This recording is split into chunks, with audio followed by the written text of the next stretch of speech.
regaló la emoción que sentí al ver nacer a mi primer hermano. La sonrisa de mamá al verme deletrear los pasos, los poderes de sus dioses, su Dios y sus anhelos. Mi futuro, mi voz, mi aliento, solo quiero ponerlo en tus manos. Y a medida que pase el tiempo, tú comprendas que te amo. Con el tiempo entenderás que es amor, puro amor. Con el tiempo entenderás que es amor, puro amor.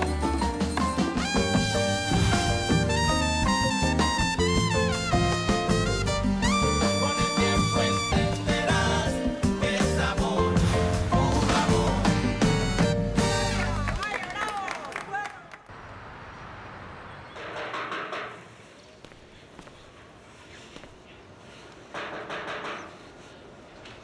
Bonjour. Santiaguito! Nana, viens ici, Santiaguito est là. Bonjour. Oh, toi alors. Dis-moi, qu'est-ce qui t'amène là? Comment ça va? Comment s'est passé le voyage alors? Montre-nous ce que tu nous as apporté. Eh, mais tu devrais pas être à l'université parce que Belki est déjà partie. Ah oui, j'y vais. Mais avant cela, je voulais vous apporter quelque chose que j'ai pris pour vous. Vas-y, montre-nous, oh là là, c'est gentil. Oh, c'est trop joli. Regarde. porte-le. Oh mais, ne dis rien à ma mère parce qu'elle n'aime pas ce genre de choses, d'accord? Et ensuite, elle me le prend parce qu'elle n'aime pas que je mette du maquillage et tout ça, d'accord? Alors je compte sur toi, s'il te plaît. Non, t'inquiète pas, ça ne colore pas beaucoup. Ah, regarde, comment ça me va? Oh, mais c'est trop joli. Mais voyons si on a la même couleur. Non. S'il te plaît, commence pas à faire ton envieuse, d'accord? Je te rappelle que toi aussi t'as eu un cadeau. Et puis passe-moi ces chocolats, donne-moi ça, c'est moi qui vais faire le partage. Bon, mais quoi, vous n'allez pas me laisser rentrer? Ah non, tu peux pas rentrer, il y a ni mon père ni ma mère. Ah mais arrête de lui dire ça, tu vois qu'on peut lui faire confiance. Non, tu vas voir un peu ce qui va se passer s'ils arrivent. J'ai demandé à aller à la milice parce que c'était l'occasion parfaite pour moi de m'échapper. Mais c'était pas nécessaire. Parce qu'ils m'ont attrapée en flagrant délit. Je faisais une course. L'adaptation a été très difficile. Revoir ma famille a été très difficile. Apprendre à vivre en ville. Je voulais mourir, docteur. Jusqu'à ce qu'un prêtre m'aide à voir que la vie a un sens. Que je valais quelque chose. C'est pourquoi j'ai commencé à étudier, à me former. Et j'ai décidé que je voulais être médecin. C'est pourquoi je suis ici. Pourquoi tu me dis tout ça aujourd'hui? À cause de ce que vous avez dit aujourd'hui lors de l'accueil sur la confiance. Et à cause de ma mère... Je ne comprends pas. Que veux-tu dire? Quand vous m'avez annoncé la nouvelle,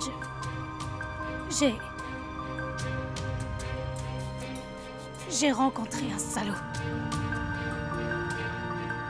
Et je voulais lui dire à quel point il était une ordure. Mais comment? Dites-moi comment. Imaginez, quand vous passez par là, tout le temps vous sentez que la vérité va éclater. Et si vous la preniez par quelqu'un d'autre, vous auriez pensé que je n'ai pas eu le courage de vous le dire et vous vous seriez senti trahi.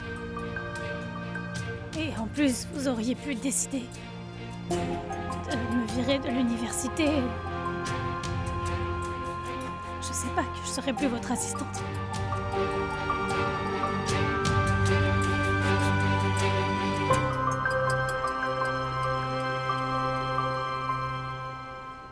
Tu dois partir ou quoi? Oui, j'ai rendez-vous pour visiter un appartement et voir si je le loue ou pas. Mais c'est tout près d'ici, donc je ne tarderai pas.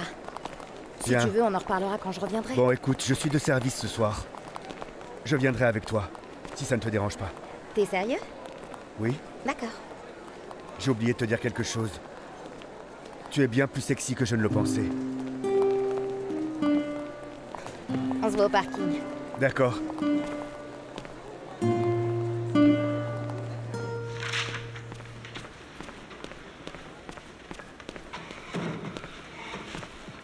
que tu fais?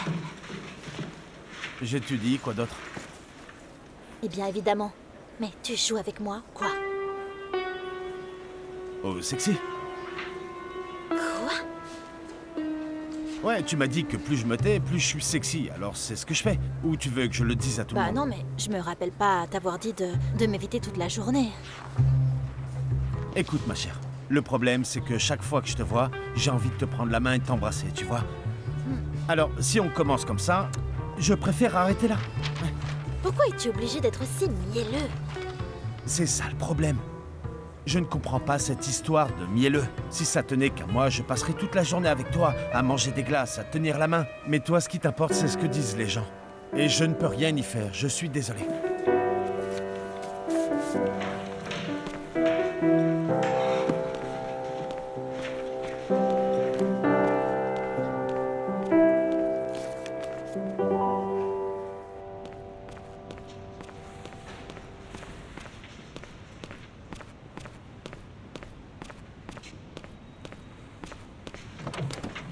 T'es prêt?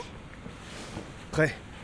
Bon, alors l'adresse c'est 64 rue... Alors attends parce que... Cette adresse peut attendre, moi non. Rodri, je dois vraiment aller à ce rendez-vous. L'appartement me plaît, je n'ai pas besoin de garant, et il est bon marché. On peut appeler et prendre rendez-vous pour demain, d'accord? Tu crois?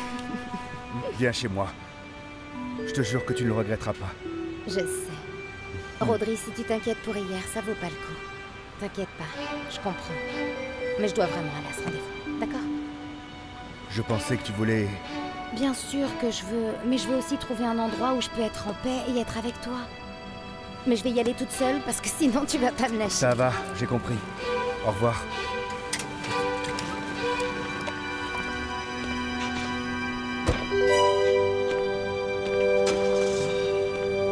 Maintenant, je comprends beaucoup de choses. Par exemple, comment tu as pu identifier ce qui est arrivé à la femme enterrée? Pourquoi ne m'en as-tu pas parlé ce jour-là? Parce que j'avais très peur que vous me renvoyiez de l'université, docteur. Vous savez, tout ce que j'ai dû faire pour arriver jusqu'ici. Et le jour où tu as attaqué Natalia? Elle a toujours été très méchante avec Juliana, et moi aussi, mais... Ce jour-là, elle a dépassé les limites avec ma mère et... Je n'ai pas pu me contrôler. Ce jour-là, je vous ai dit que j'en assumais la responsabilité. Je ne comprends toujours pas pourquoi, à aucune de ces occasions que tu as eues, tu n'as osé me dire ce que tu me racontes maintenant. À cause des photos que vous voulez que j'étudie avec vous. Les photos, c'est quel rapport avec tout ça? L'homme accusé d'avoir tué alias Raoul est Manuel Monsalve. Il était avec moi au centre de rééducation. Et nous étions devenus de très bons amis. Alias Raoul était le seul témoin qui pouvait témoigner contre Barragan. Ce que je vous ai dit tout à l'heure, c'est pour ça que Manuel est allé le chercher. Il a pris des photos pour faire croire à Barragan que Raoul était mort. Il a fait ça pour moi. C'est pour ça que je ne peux pas être sur cette affaire. Parce que je suis impliquée. Et si je touche ces preuves, elles pourraient être invalidées. Dis-moi quelque chose. Est-ce que Juliana est au courant de tout ça? Non, monsieur. Seulement le docteur Horacio, Felipe, l'avocat qui nous aide sur l'affaire. Et maintenant vous. Tout ça, c'est très confus. Je ne sais pas quoi dire, hein? Et prenons les choses étape par étape. Nous n'allons pas te renvoyer de l'université parce qu'étudier n'est pas illégal, à moins que tu ne fasses quelque chose d'illégal. Non, non, non. Non, docteur. Ma vie en tant que membre de la guérilla est derrière moi, je le jure. Je le jure, docteur. Mais bon, j'imagine qu'après ce que je vous ai dit, vous ne me faites plus confiance.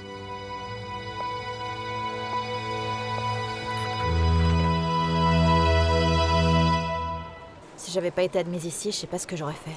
Je ne m'étais pas rendu compte à quel point ça allait me manquer. Tu regrettes d'avoir donné l'autorisation au père de l'emmener? Non, non. Je pense toujours que c'était la meilleure chose pour elle. Mais quand je ferme les yeux et... et que je me rappelle qu'elle n'est pas là, je réalise à quel point elle me manque énormément. Quand elle était là, tout était différent. Et puis ma mère est une autre source de préoccupation. Pourquoi? Franchement, je ne la supporte plus. Elle est insupportable, Victor. Tout ce qu'elle fait, c'est remplir la maison de saleté. Au moins, quand Julieta était là, j'avais une raison d'y aller. Eh bien, et si tu venais chez moi pour quelques jours? Chez tes parents? Ouais, ils seraient ravis que je ramène une camarade seule. Regarde, il y a une chambre libre chez moi, celle de ma sœur qui étudie à l'étranger. Il n'y a aucun problème à ce que tu viennes y rester quelques jours le temps que tu te sentes mieux. Non? Eh bien, tu sais quoi? Ouais. Si je ne rentre pas à la maison pendant quelques jours, je pourrais surmonter la tristesse de ne pas avoir ma fille. Très bien, alors viens. Je vais t'emmener. On ramasse tes affaires et c'est tout. Ne t'inquiète pas, viens. Allez. Allons-y, allez.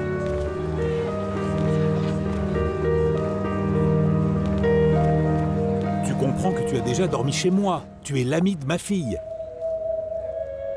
Non, une minute, docteur. Je comprends que vous ne voulez pas que je sois votre assistante. Je respecte cela. Mais sur Juliana, laissez-moi vous dire une chose. Je n'ai eu que 2 amies dans ma vie et... l'une d'elles était Mariana. S'il te plaît, respire profondément. Calme-toi. Tu as oublié que c'est grâce à ton amitié que je ne suis pas morte. Alors calme-toi. Ne me laisse pas seule ici, d'accord? Je te prie. Je n'en peux plus, ce ventre est très lourd. Mariana était... comme ma sœur, docteur. Elle était ma camarade dans la guérilla. Si j'ai voulu continuer à vivre, c'est grâce à elle. Cet alias, docteur, a forcé Mariana à avorter la première fois qu'elle est tombée enceinte et ça a été très difficile pour elle. La deuxième fois qu'elle est tombée enceinte, nous nous sommes enfuis. Et ils nous ont rattrapés. Vas-y, encore un peu. Allez, viens. Où pensez-vous aller? Et j'ai juré, docteur, que même s'ils allaient me tuer, j'aurais tout fait pour quitter la guérilla. Parce que j'ai compris que c'était pas une vie pour moi.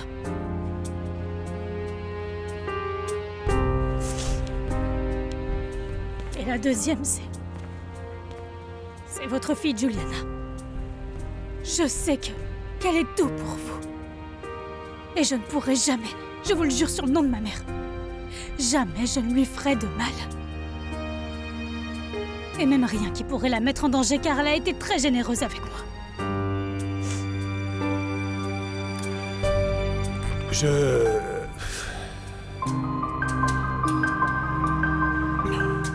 Je ne vais pas pouvoir te donner une réponse tout de suite. Si tu vas continuer à travailler avec moi ou non. Je vais devoir y réfléchir. Et bon. Demain.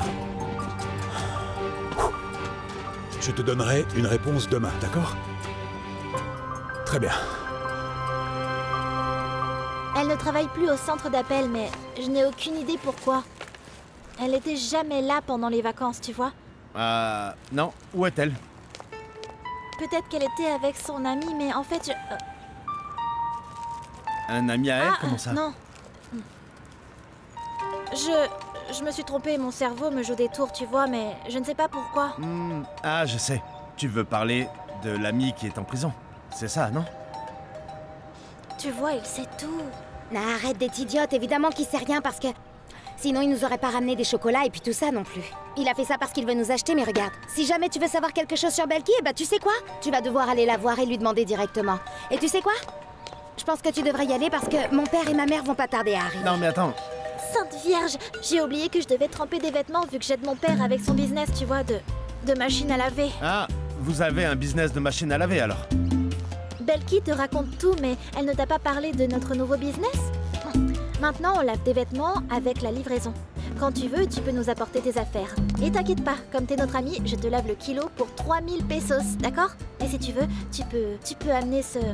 Tu sais, ce produit qu'on utilise pour que ça sente encore meilleur, tu sais? L'adoucissant, ça rend les habits tout doux. Mais arrête d'être bête comme ça, il n'a pas besoin de tout ça, tu vois pas qu'il est riche? Bon allez, ciao, vas-y maintenant. Ciao. Mais tu peux me rendre le chocolat s'il te plaît? Parce que ça se fait pas de reprendre des cadeaux, d'accord? Allez, ciao. Non, mais attends. Pourquoi tu ne dis rien au sujet de son ami, hein? On va rien dire du tout. Allez, ciao.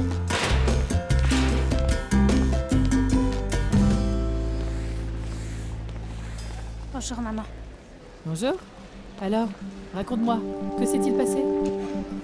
Eh bien, ce n'était pas si terrible. Ils vont pas me renvoyer de l'université. Très bien. Et il travaille? Il va réfléchir. Ah, mais pourquoi? Il ne te fait pas confiance? Tu lui as expliqué que tu l'étais, mais que tu ne l'es plus? Que dirais-tu si j'allais lui parler pour lui expliquer? Non, maman, laisse-le. Le conseil que tu m'as donné était parfait. Laisse-le réfléchir, analyser la situation et prendre la décision qu'il veut. Tu crois qu'il va s'en prendre à toi? Et s'il commence à t'espionner? Non, t'aurais dû voir son attitude. Oui? Il m'a vraiment surprise, oui. Il était silencieux. C'est pas la fille du doyen? Si. Ah, c'est ça. Il ne veut pas que tu sois son amie parce qu'elle est tellement... arrête et toi, de tu dire es ça, tellement... Ça va? Bonjour. Ça va? Tu peux me rendre un service, s'il te plaît? Tu peux venir avec moi et voir ce que fait Victor. Je disais justement à ma mère que je dois aller à la bibliothèque faire plein de recherches que le docteur Monte Alegre m'a laissées. Donc je ne peux pas. Mais bon, on se voit plus tard, d'accord? Allez-y, je vous en prie. Merci. Excusez-moi. C'est sûr que c'est à cause de ça. Donc, Madame Claudia, ça fait 5 kilos plus le savon. Si la pluie ne tombe pas, ce sera prêt pour demain. Oui, pour demain ça va. Mais donnez-lui un bon lavage, s'il vous plaît. Bien sûr. Au revoir. Au revoir, Miguel, merci beaucoup.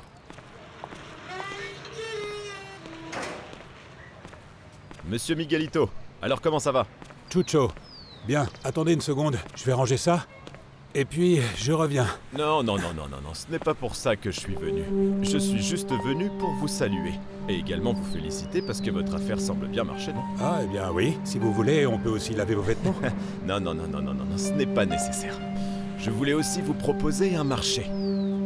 Enfin, c'est si vous voulez, hein, de façon à devenir un homme d'affaires prospère en ayant beaucoup de moyens, disons. Ah?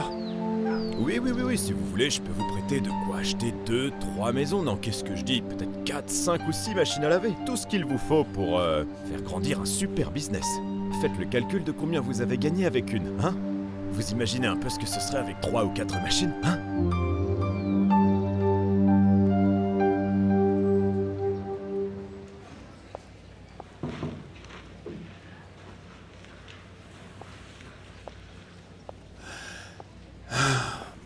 Pour moi, ce n'est pas une nouveauté que vous cachiez des informations. Mais ça... Dites-moi. Quand avez-vous découvert l'histoire de Belki Bustamante? Depuis combien de temps le savez-vous?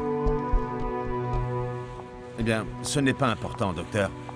Et je ne vous l'ai jamais dit parce que... Eh bien, vous savez, je ne pouvais pas vous le dire. Est-ce que vous savez ce que je vais faire pour avoir le même droit à la confidentialité qu'ont tous les autres? Je vais m'asseoir ici, en tant que patient. Qu'en pensez-vous, hein? Oui. Oui, pas en tant que doyen, ni en tant que votre patron, d'accord? Bien. Eh bien, alors, je vous écoute. Ok. Je suis, en ce qui concerne Belki Bustamante, très préoccupé.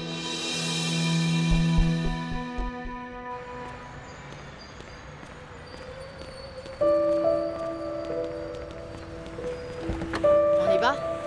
Allons-y, monte.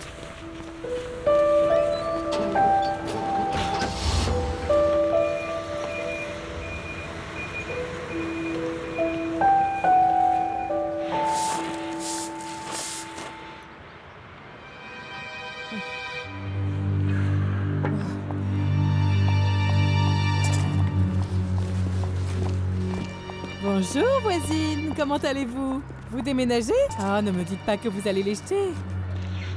S'ils sont encore intacts, pourquoi ne pas me les donner? Je vais les retaper et ils seront comme neufs. Vous savez bien que ces gens finissent par les jeter dans le ruisseau. Elle est la meilleure amie de Juliana. Elle a dormi à la maison. Et soudain, j'apprends qu'elle était membre de la guérilla à 7 ou 8 ans. C'est fort. Juliana pense que son amie est une fille qui a surmonté beaucoup de choses, qui a une vie difficile, mais elle n'a aucune idée de cela. Elle ne sait rien. Et qu'en pensez-vous? Je vais vous dire ce que je pense. Je suis mort de panique. Écoutez, Juliana est tout ce que j'ai dans la vie. Et elle va devenir amie avec une fille dont le petit ami est un paramilitaire accusé d'avoir tué un membre de la guérilla. Mais il faut noter que c'est un ancien paramilitaire, un ancien membre de la guérilla. Non, c'est pareil. Regardez, cet homme a pris une photo insinuant la mort de quelqu'un d'autre. C'est du très haut niveau. Écoutez, bien évidemment que je suis mort de peur. Et je peux tout à fait comprendre qu'une personne comme Belki n'a pas rejoint la guérilla de son plein gré. Mais ça ne m'empêche pas d'avoir peur qu'elle se rapproche de Juliana. Non, eh bien, c'est normal. Votre peur est tout à fait normale. Maintenant, savez-vous ce que je pense, docteur? Que vous aimez Belki. Que vous l'admirez, Belki. C'est pas vrai? C'est pour cela que vous êtes ici aujourd'hui. C'est vrai, vous vous demandez si vous pouvez apprécier quelqu'un comme Belki. Maintenant, laissez-moi vous dire une chose. Belki a pris un grand risque. Un très grand risque en vous disant la vérité, n'est-ce pas? Ou je me trompe? Écoutez, Horatio, nous sommes habitués à la maladie. Et parfois, eh bien, cela devient incontrôlable. Et nous sommes aussi habitués à la mort. Mais elle est habituée aux armes, aux combats, aux mines terrestres, aux enlèvements et, qui sait, à quoi d'autre? Cela a-t-il changé l'opinion que vous aviez d'elle, docteur? Maintenant que vous savez tout, pensez-vous qu'elle ne mérite pas votre confiance? Qu'elle ne mérite pas d'être votre assistante? Pensez-vous avoir engagé un membre de la guérilla?